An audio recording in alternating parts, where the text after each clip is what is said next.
Excellent. Okay, so basically what I thought I'd do today is just go through some of the really basic things about our mooting competitions and mooting in general to give you a good idea of what mooting is about, whether you want to be involved in mooting, etc. Just to see a general show of hands, who has mooted before? Okay, so a few people. Who has a good understanding of what mooting is, for those of you who have or haven't mooted before? Okay, a few people. All right, so what I'll do is I'll start off with going through what is mooting, because I know that at least when I was in first year and people said, oh, there's mooting going on, I had a very vague idea of what that meant, and I understood that it was something to do with advocacy and it might be something like a trial, but I didn't really understand anything beyond that, and certainly that persisted right up to my first moot, and then it became very clear what mooting was about. Basically, mooting is appellate advocacy, so it's not a mock trial. For those of you who might have done mock trial in school, you don't call any witnesses, it's not a trial, it's an appeal. So you'll get a problem which is a set of agreed facts, and then usually a little bit of the judgment from first instance. So it will go through the facts, it will say Justice Brown at first instance found X, Y, Z, and then you'll be doing the appeal, or you'll be doing the High Court appeal from the Court of Appeal. And that's what you're focusing on. So the impact of that is it means that mooting is about making legal submissions rather than, say, calling witnesses. And so you have very specific grounds of appeal that you have to deal with. Has everyone or has anyone had a chance to look at the handbook? Yes, a few people. I would recommend that you have a look at the handbook, because at the end there's an example problem. It's a little bit shorter than what you might expect, because I didn't want to write a whole problem, but it should give you an idea of what you can expect from a moot problem in terms of facts and in terms of the sorts of submissions you'll be making. We do moot problems across a wide variety of areas of law. If you're in the first year moot, that will basically only be torts and not contract, because you don't possibly contract. We're still sorting out that, but basically you'll only be expected to moot in areas of law that you've studied if you're in the first year moot. If you're in the novice moot, you may come up against a problem in an area of law you haven't studied, because obviously when people are from lots of different year levels, it might be that you haven't done crim and you have a crim problem. But the thing about mooting is most of the time, even if you've done the subject, what you learned in the subject will never be enough to moot successfully. So although you're at a little bit of a disadvantage if you haven't done the subject that the problem is on, you can nonetheless gain a lot of ground by doing effective research. So what is mooting in essence? Appellate advocacy. You'll be in teams of 2. For these 2 moots, your teams will be assigned randomly, except for the first round where you can pick a teammate, just because we understand that in the first round you're new to mooting, you might want to moot with someone familiar. But you compete and you're scored and you progress individually. So then in the second round you'll have new teammates, you'll be scored individually, you'll progress to the finals individually in both moot competitions. To clarify though, most of you probably already know, to do the first year moot you have to actually be in your first year. So previously there was a policy by which if you were doing a first year subject, you could still compete in the first year moot. So that included people in second year of double degrees, and also tended to include a handful of people who were much further along in their degrees but happened to be doing first year subjects and so qualified for the first year moot. We've changed that this year because we feel like often the older people have a bit of an unfair advantage over actual first years, and the whole point of the first year moot is that it is for first years, people who are new to both law school and mooting. So we hope that having the novice moot as well will let those of you who are not in first year but who are new to mooting moot in an environment that isn't the open moot, but nonetheless allow you to do that where you're not terrifying first years who are doing it for the first time and are also not as familiar with the law as you are. So before I move on, does anyone have any questions about either what mooting is or particulars of either of the competitions? Yes? Can I confirm? So if in the first round you choose to moot with a friend, for example, you would be effectively competing against them as well in terms of getting scores? Yes. Unfortunately, that is the problem with mooting with a friend in the first round, is that you will be competing against them, because you compete against everyone in the room. So I suppose it depends on whether you're in it because you both want to moot together and have some fun and you're not necessarily hugely competitive, or whether you want to split up with your friends so that you can all have maximum chance of making the finals. It's really up to you, but unfortunately, yes, you will compete with your friends. And from experience, that can sometimes cause some tension. But it is a little bit strange, and we acknowledge that you have a teammate who you're then competing against. It's a little bit bizarre, and it's something that only seems to happen in mooting, but it is the best way we've found to run the moot, because particularly those people who don't know a lot of people, especially in first year, if we force you all into teams and pair you all up and that's your team, then we find that causes a lot of problems, because you might be with someone you don't know, you're not compatible with, you might be with someone who drops out. So in the end, we find it's fairer overall to have you compete against everyone, even if it does put you in the strange competing against your teammate situation. On that, they are still your teammate, so I would encourage you not to stab them in the back enormously. Obviously, you are competing against them and you want to beat them. At the same time, it's good for you if your team does well, because if both of you are working well together and you have a good overall coherent set of submissions, then you're both going to do better than if one of you has a whole lot of great legal ideas, keeps them all secret. Your submissions overall are a little bit of a catastrophe because of that. And then you have a really strange situation whereby, for example, senior counsel says a whole lot of things that junior counsel then is planning to contradict, etc. So even though you're competing against your teammate, and even though it might be someone who you don't know, do try and work with them effectively, because you'll both end up scoring better overall. Was that the answer to the question? Yes, it was the answer to the question. Good. Does anyone else have any further preliminary questions? Nope, okay, you can ask them all at the end as well. And a lot of what I say is probably also in the handbook, so I would encourage you to consult it. It will also probably become more useful even after you've done your first moot, because some of what is said in there will start to make a lot more sense. In terms of why should you moot, I'm very biased, I love mooting, although perhaps this year I've done rather too much of it. It's time to have a little break. Why moot? It gives you a really good chance to put your legal analysis skills, your advocacy skills, everything that you're learning in law school into practice. It requires a different type of research and analysis and different skills to, say, writing an exam. Because in an exam, all of you who have done exams probably know this already, those of you, oh, you've all done exams, it's semester 2. Law exams tend to be an exercise in writing down as much as you possibly can in a really short period of time and covering an enormous amount of information. Whereas in some ways moots are the opposite. You're talking in a great deal of detail about a couple of very specific areas of law. And so that can be good fun. It's a very different skill, it's a challenge. It's also something you'll have to do in practice. And particularly if you ever have a job researching for a barrister or working in a position where you need to do legal research, that's what they want. They won't want you to tell them the fundamentals of contract law. They'll want you to investigate a really specific question and then apply it to a set of facts, and that's what mooting allows you to do. It's also, from the perspective of self-interest, something good on the CV. It gives you something to talk about in interviews. It's well known that employers look for your extracurriculars. They look for things like mooting, because success at mooting, or even just mooting, shows you have particular skills. And you'll often find that if your interviewer has been a mooter in the past, it gives you a way to establish a rapport with them. So it is beneficial in that way as well.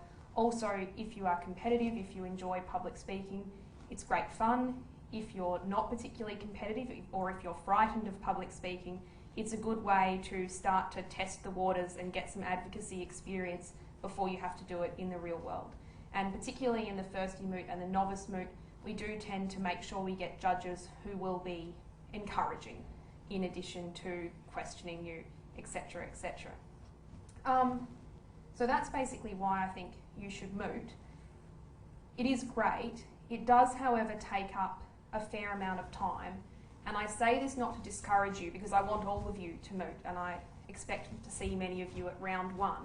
But there's no point going into mooting thinking that it's going to be the sort of competition where on the Tuesday afternoon before your moot you can kind of sit down and tap out a few lines of argument and then you'll be fine, because that's not really the reality with mooting. You'll get your problem a week before and then you'll need to prepare your written submissions, so that 3 pages of written submissions. And it does take a fair amount of time to do the research necessary. I can't give you exact hour figures or anything. Different people vary enormously as to how much work they do. But if you're really concerned about the time commitment, come and chat to me, chat to someone who has mooted before and see what they think, because it does place demands on your time. And if you enter and then find you're really swamped and you can't do it, one of 2 things will happen. 1, you will moot unprepared and you probably won't enjoy it at all. Or 2, you will have to pull out, and then that becomes potentially a real problem for your teammate and for your judges, etc. So do give it some thought before you enter, and make sure that if you're entering, you do have enough time to put together your written submissions and do that sort of work. I think that's what I wanted to say about preparation. Does anyone have any questions about the time burden or the structure or anything? Yes? Do you give us precedence? It depends on the problem. I will try for the first couple of rounds to probably give you lists of authorities, whether or not they're binding on you. So basically, when you get the problem, some problems will have a list of authorities, and sometimes that will bind you. So the only authorities you can talk about are the ones that you've been given. Sometimes you'll get a list of authorities which is just general guidance and you can do additional research. Sometimes you'll get no authorities, you have to do it all yourself.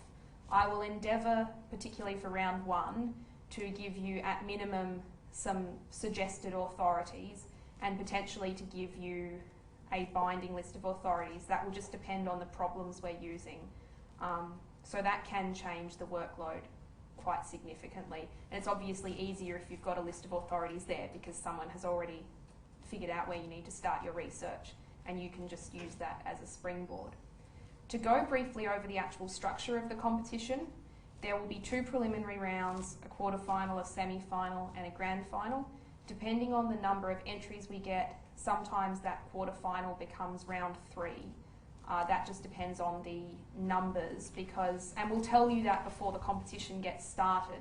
Basically, if we find that we have so many competitors that a quarterfinal would basically just be another round but a knockout, we make it round 3, because obviously it's not really fair to put everyone through to a quarterfinal and have it knockout when effectively it's just all of the same competitors, and it makes rounds 1 and 2 really pointless and all of the seeding really pointless. So if we don't have that many entries, we'll let you know at the beginning that the quarterfinal will be round 3. That will be flagged early. But your maximum commitment to mooting will be 5 moots in the semester if you make the grand final. And our grand finals will hopefully be judged by Supreme Court judges. Hopefully. Working on it. I don't know whether that will encourage you to moot or whether that will discourage everyone from mooting, but no, it's a good opportunity. And that is actually, I missed that in my why moot spiel. If you are a mooter, you have the opportunity sometimes to appear before justices of the Supreme Court. If you go to somewhere like AULSS, maybe a justice of the High Court, Chief Justice French judged the AULSS Championship Moot Grand Final this year. You don't get to do that in practice until you're well on in your careers, but if you moot, you can get feedback from people of that calibre before you've even got a law degree. And that is very stressful at times, but it's also very exciting, and it's a great way to get feedback from people who are out in the real world judging advocates every day and who give up their time to come and watch you moot and give you feedback.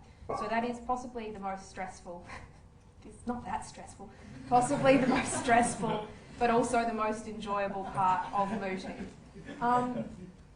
Now, basically the other thing we're going to do is next week, which is the release of problem day on Tuesday and Wednesday, depending on what moot you're doing, I will run another session which will be a little bit like this one, but will be more focused on the skills of mooting and putting together submissions, etc., to help anyone who is feeling a bit nervous about putting together their submissions or needs assistance. Obviously, I won't be telling you anything about the actual problems or how you should approach the actual problems, but I will be giving general advice, etc. Because we've found in the past a lot of people feel that they're sort of cut adrift when they enter the moot. You sort of get the moot problem and then you're left to your own devices, and then you rock up and you have no idea what to expect, not really much idea what to do, and it can be a fairly daunting and unpleasant experience. So hopefully by having this session and a couple of more focused this is what to do when you moot sessions, we should be able to make it enjoyable for everyone. To give you a brief overview of what to expect if you do sign up for mooting, because I don't know, maybe it's just me, but I find that people often have very vivid images of what something like a moot is going to be like before getting there, and they vary radically, and then you actually get there and you find that it is completely different to anything you anticipated, and often a lot less grandiose. And let me assure you, for those of you who think that mooting is going to be like in the moot court before a judge in a full wig and gown, etc., I hate to crush any fond dreams, but that's not what it's going to be like, at least for the first couple of rounds. Basically, it will be you, your opposition, and a judge in a tutorial room with any hapless audience members who you have dragged along to like watch your first mooting triumph. And that will be that until you get up to the finals, where you might get to moot in the moot court, which is more enjoyable because it's a little bit more authentic. But we only have one moot court, and theoretically there will be more than one moot every round. We hope so anyway. And so tutorial rooms it is. Does anyone have any questions about the structure generally of the competition, or mooting generally, or... Yes? So you don't have to wear a suit then? You do have to wear a suit to moot, or at least business casual at the minimum. I think most people would say jackets and ties for gentlemen, like skirt or pants, jacket and blouse for ladies. Yep. What colour does the suit have to be? It's an interesting question. Personally, I prefer charcoal, but it's really up to you. Sorry? That burgundy. Burgundy would be an adventurous choice. I suspect the way that choice would go down would depend a lot on your judge. And it would either see your score increase exponentially or decrease exponentially. It would really be a bit of a gamble. So that is probably something that I should run through briefly. Mooting, yes, business wear. I mean, if you could probably get away with pants and a shirt and tie if you're a guy, or skirt and pants and just a blouse if you're a woman. But do recall that given that the practitioners who are judging you will all be in suits, etc., it's just more respectful if you are also dressed and well presented. If for some reason business wear does pose a problem for you, then you can just email and we can discuss that, because we don't want it to be a barrier to anyone competing, obviously, but it's just convention. Similarly, and perhaps I will go through this briefly because I know there is a strong and proud tradition of debaters becoming mooters, and it's great, and good debaters often do make good mooters. But for those of you who are considering the transition to mooting, it is quite different, and occasionally debating will give you some ideas about effective public speaking which do not necessarily apply to mooting. And I say this with love because I was a debater and then became a mooter, and it's one of those things where some things that work very well in debating do not work well in mooting. So for those of you from a debating background, the days, if you become a mooter, the days when you could sort of write your speech on cue cards in the 15 minutes before standing up and succeed are gone. You can still write your speech 15 minutes before you go in, but I suggest that you probably won't succeed and you probably won't enjoy it. Secondly, debating I know a lot of people enjoy because it's quite aggressive. You can be quite flamboyant, you can wave your arms around, and you can yell and you can stomp and you can do a variety of things which you should not do in a moot. And I suppose that's the key thing about mooting, is when you moot, you're having a conversation about the law with your judge. And so it's different to debating in that you're very respectful of your judge and your opposition. I hope I'm not discouraging anyone by telling you that it's all quiet and demure and respectful, because it does still get quite heated. But it's different to debating. So for those of you from a debating background, I do really encourage you to moot, but I do also encourage you to talk to mooters, to read the mooting handbook, and to just get a good grip on the differences between the two, because I can suggest that, like, the waving of hands and the pointing aggressively at the judge is probably not going to endear you to them. Because mooting, it's also a good way, if you enjoy or if you want to start public speaking but the thought of debating strikes fear into you because you don't like confrontation and the yelling and the occasional abuse from your opposition, mooting is actually really good in that way. Because like in a courtroom, you're expected to be respectful to your opposition as well as to your judge, so it's usually very restrained. And in that way, it can be better for debating than debating for nervous people.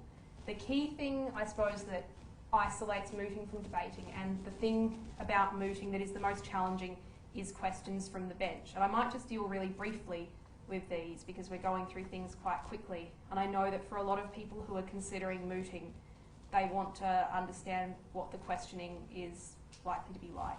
You do get questioned fairly vigorously. So basically in mooting, unlike in, say, debating or other public speaking, the judge can interject whenever they want in your submissions.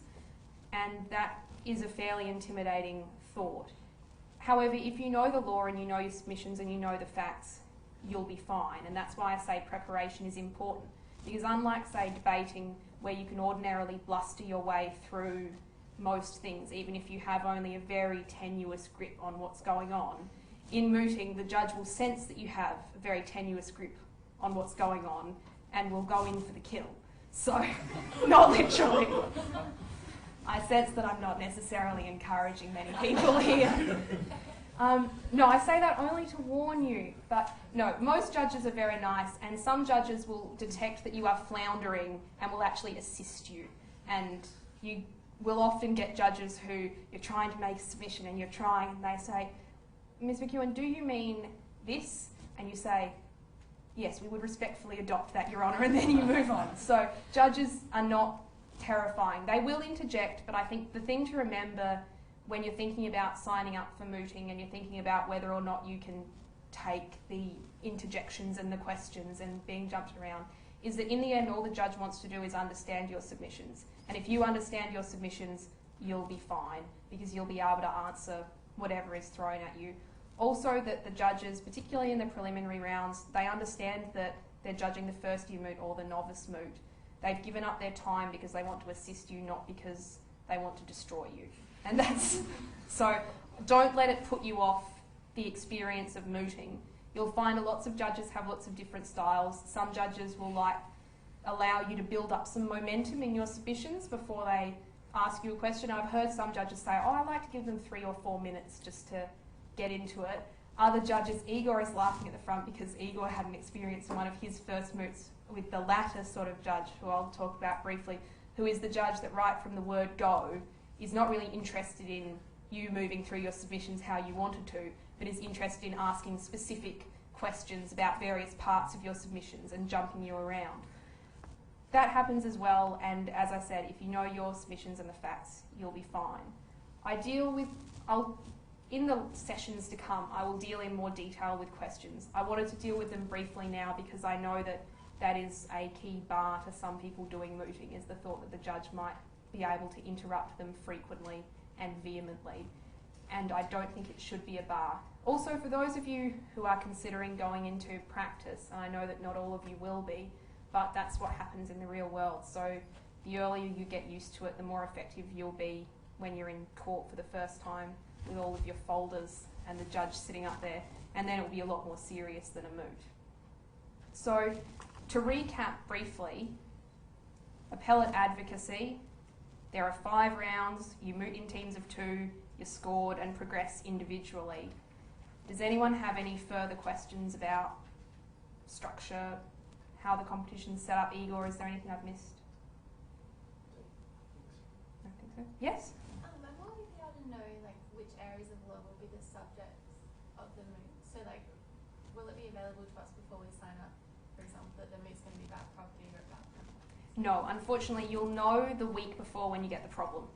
Okay. If you check the rules give a list of the types of law you might have the problems on. Obviously in the first year moot it will basically be torts, which might put some people off. Hopefully will encourage you all because you all will have done torts. There are many different torts, and I promise not to run 5 negligence problems in quick succession. What are you? Oh, that's okay. What have I? Maybe just pull up the first year moot one. I think it's just. This is just the novice moot. Oh, the novice moot, we've basically put them all in. So first year moot, I'm not promising they'll all be torts, but they'll all be things you've studied. Don't worry, I'll make sure that we don't throw you a evidence problem or something, because that would be very unfair. The novice moot, leaving already. I'm not that boring. I'll be back.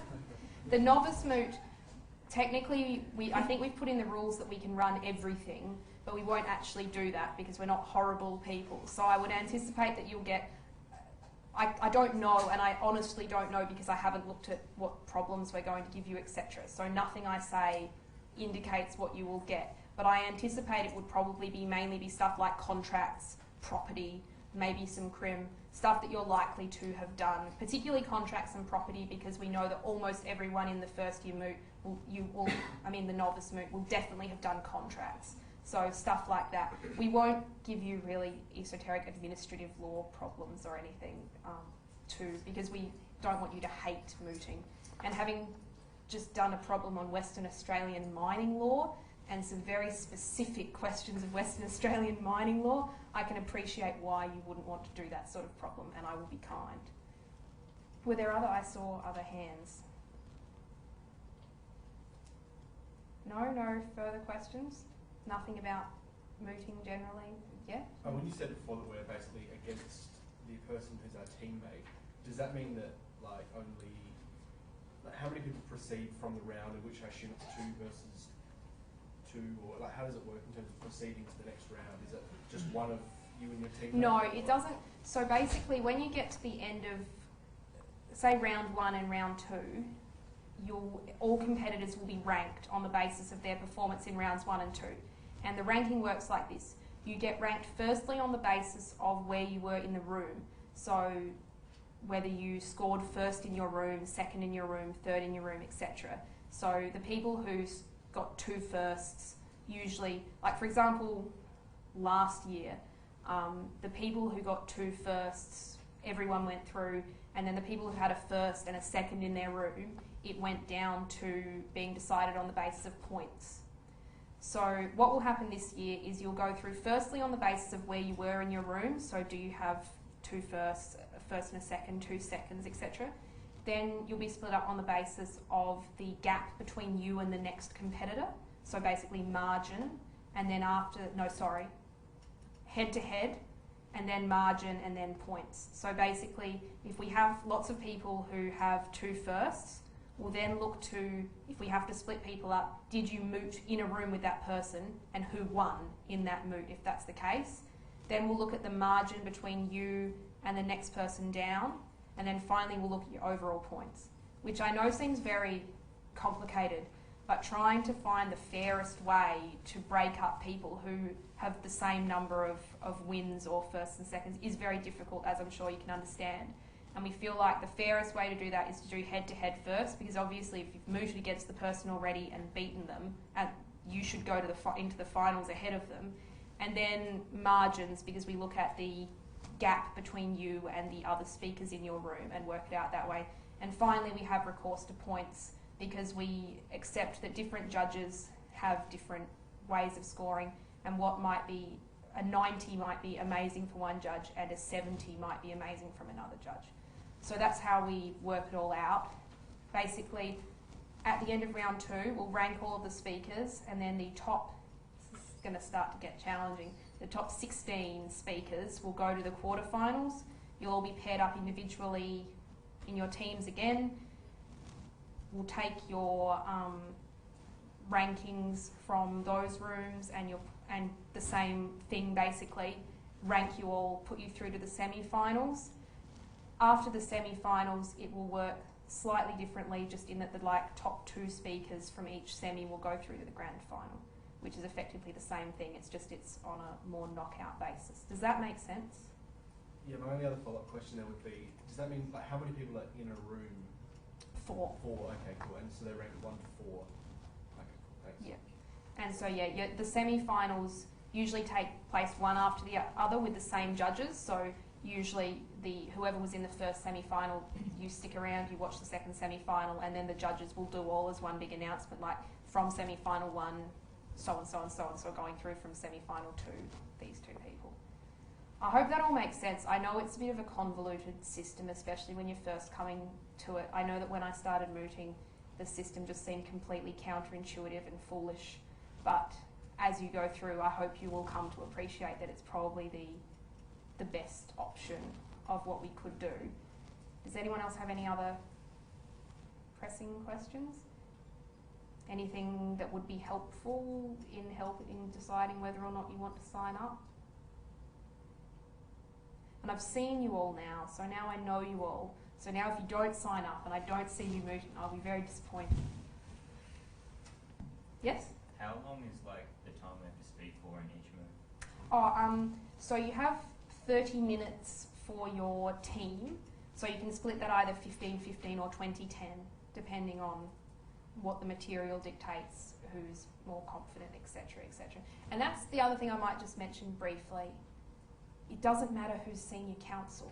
It really doesn't. And for some reason, people get a real thing about, like, I want to be senior counsel. It doesn't matter, okay? So when you do get into your teams, etc., please don't have an enormous stoush over who is senior counsel, because it really does not signify at all. The only thing is, if you're senior counsel for the appellant, you have to go first. Just bear that in mind if you're going to go into bat for the senior counsel position. All it means is that you give appearances. Whereas, of course, in practice, if you're senior counsel, it does mean something, because it probably means you're the silk and you have a little flotilla of juniors who are all doing things for you. But in mooting, it really doesn't matter. Anything else? Yes? Does that mean you have to do both round 1 and round 2? Yes. So this is the downside of the individual system, is that if you had a team and you had a team of 3, then you wouldn't all have to moot every round. It's like in the open moot. Unfortunately, because it's individual, you do have to moot in every round, or things will go a bit haywire when we try and score you. Of course, if you can't attend a round for some sort of really good extenuating circumstance type reason, we won't just eliminate you. We will work around that, and there are ways to make sure that we can put you through to the finals if you should go through, basically just by taking your score from round 1 and doubling it in effect. But that's only if you have if you like broke your leg on the way to university or something like that. And if that happens, just contact me. Oh, that's the other thing. For your general mooting inquiries, you can contact me, Igor, who's at the front, everyone. Some of you may know him if you did client interviewing in semester 1. Igor will be dealing with the novice moot, so you can also direct queries about that, particularly administrative queries, to Igor. Any further questions? Have I convinced anyone that they should moot? A few tentative nods. Have I convinced anyone they shouldn't moot? Well, at least no nodding, so that's good. We've finished fairly efficiently, so if anyone has any further questions, come down and see me at the front. Otherwise, you can enter as of 6, and I hope to see all of you at round 1.